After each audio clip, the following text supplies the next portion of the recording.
Chers amis, bonjour. Nous sommes le jeudi 16 septembre 2021. Il est 9 heures. Quelques news de l'Arménie, de l'Artsakh et de la diaspora arménienne.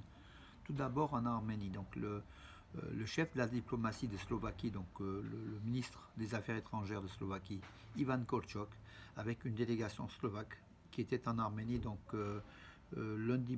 mardi, mercredi, pardon, s'est rendu au mémorial du génocide à Zizanakapelt, donc sur les hauteurs d'Erevan, pour rendre hommage aux victimes, près de 2 millions de victimes du génocide arménien de 1915, réalisé entre 1915 et 1923 et qui a coûté la vie à 2 millions de civils arméniens, d'innocentes victimes arméniennes de la barbarie turque dans l'Empire ottoman, réalisé par le gouvernement jeune turc.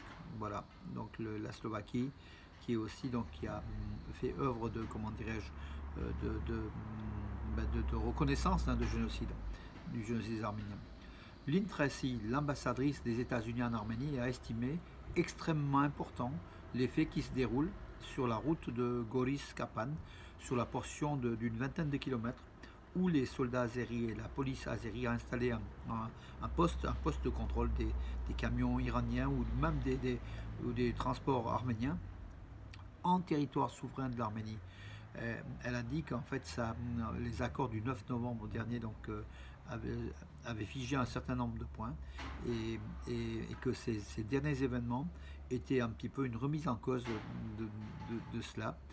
Les États-Unis qui suivent de près donc cette évolution et qui sont a priori plutôt favorables à l'intégrité territoriale de l'Arménie et donc condamne ces actes de l'Azerbaïdjan des États-Unis.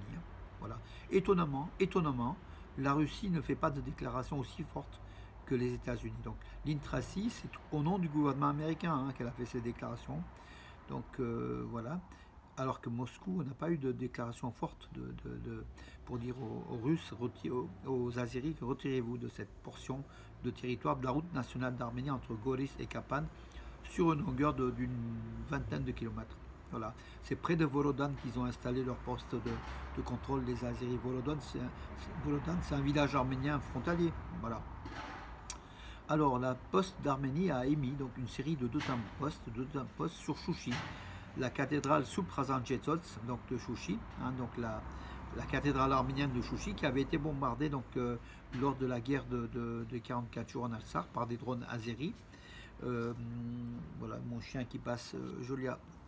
Donc en fait qui a été bombardé. Donc en fait nous avons un timbre qui représente Chouchi, cette église, et un autre timbre, donc la même église avec un bombardé tout simplement. Donc voilà.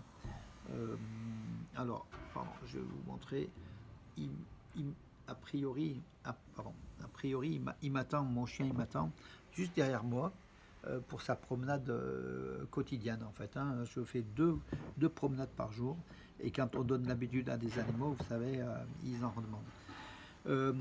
Voilà pour Chouchi. Donc, et en fait, la poste arménienne titre aussi que c'est la destruction des monuments culturels, du patrimoine culturel arménien sur le territoire de l'Artsakh par l'Azerbaïdjan, le pays occupant.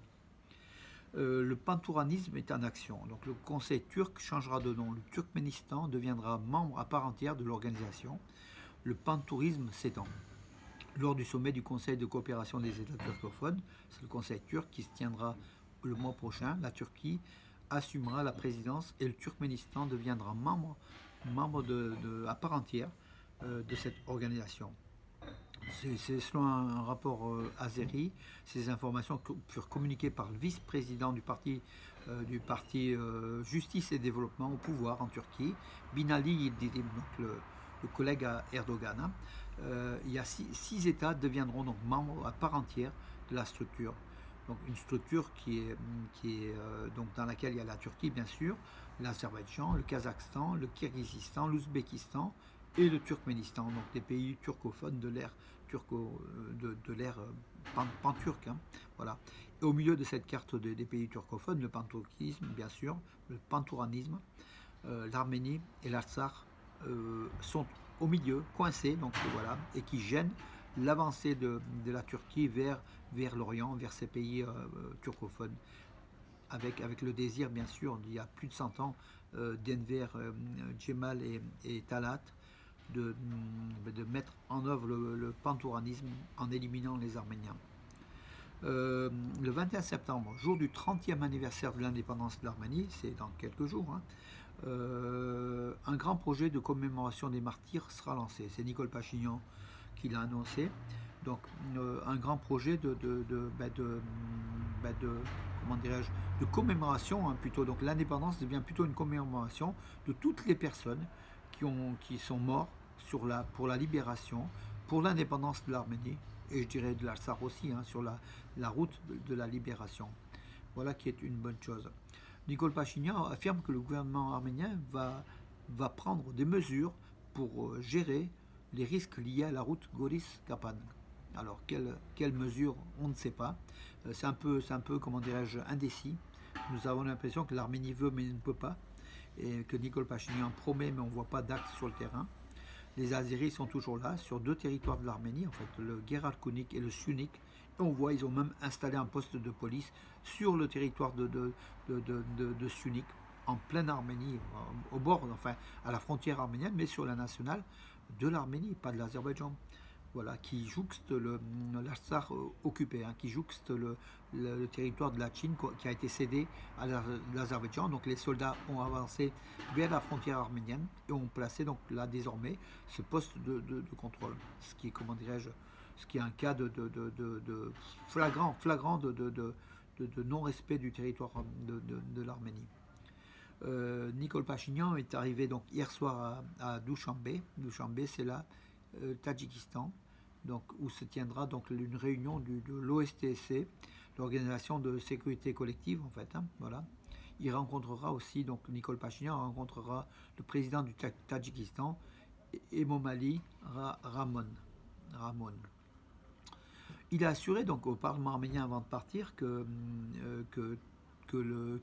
l'Arménie fait tout, que le gouvernement arménien fait tout, des efforts sont réalisés pour le retour des prisonniers de guerre arméniens.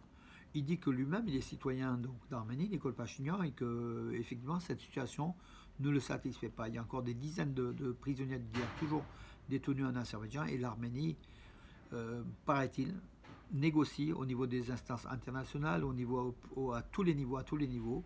Mais bon, les résultats sont là, hein, ils sont quasiment nuls. Hein, donc il y a encore 10 mois après la guerre, quelques dizaines de prisonniers de guerre arméniens détenus par l'Azerbaïdjan de façon illégale, sans que le monde bouge, sans que l'Europe bouge.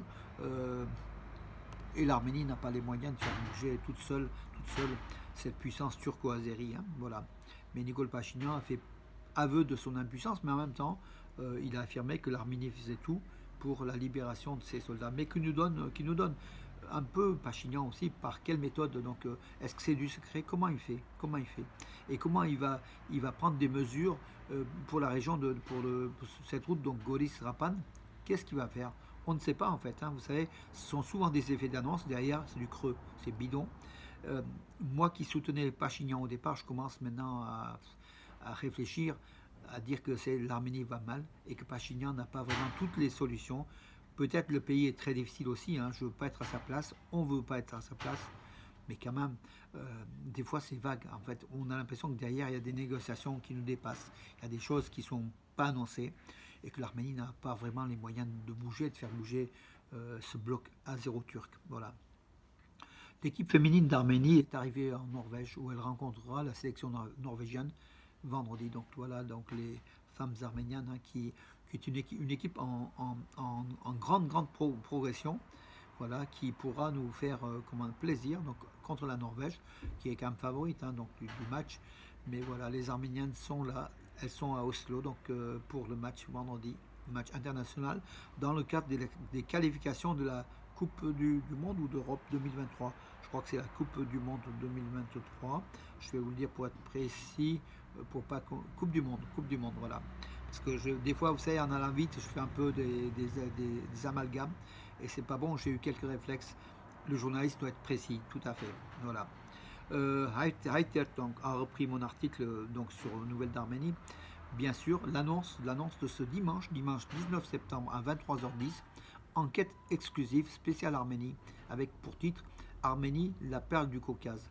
Voilà donc une chose une émission qu'on doit tous regarder ou enregistrer avec bien sûr Bernard de la Villardière qui n'est pas étranger à l'Arménie puisqu'il avait déjà été en zone sud de l'Arménie en Alsar il y a quelques mois de cela. Il avait fait un très très beau reportage.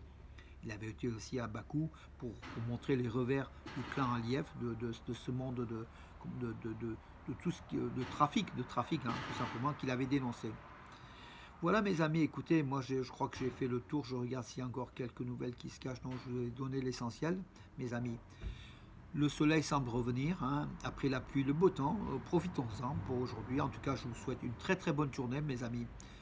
Nous sommes solidaires de l'Arménie, de l'Artsakh et du peuple arménien, de la nation arménienne.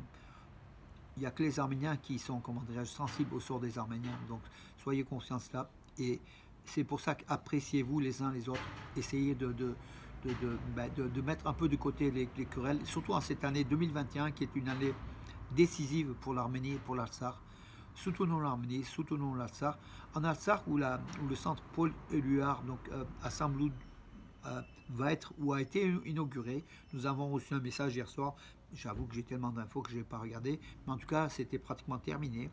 Donc, un centre de francophonie à Stepanakert qu'on a visité en 2017. Voilà, le centre est terminé. Et ça sera un centre de francophonie en Artsakh, financé bien sûr beaucoup par la France et la communauté arménienne de France. Merci à tout le monde et bravo à la France, bravo à l'Artsakh. Bravo à l'Arménie, mes amis. À demain, bonne journée.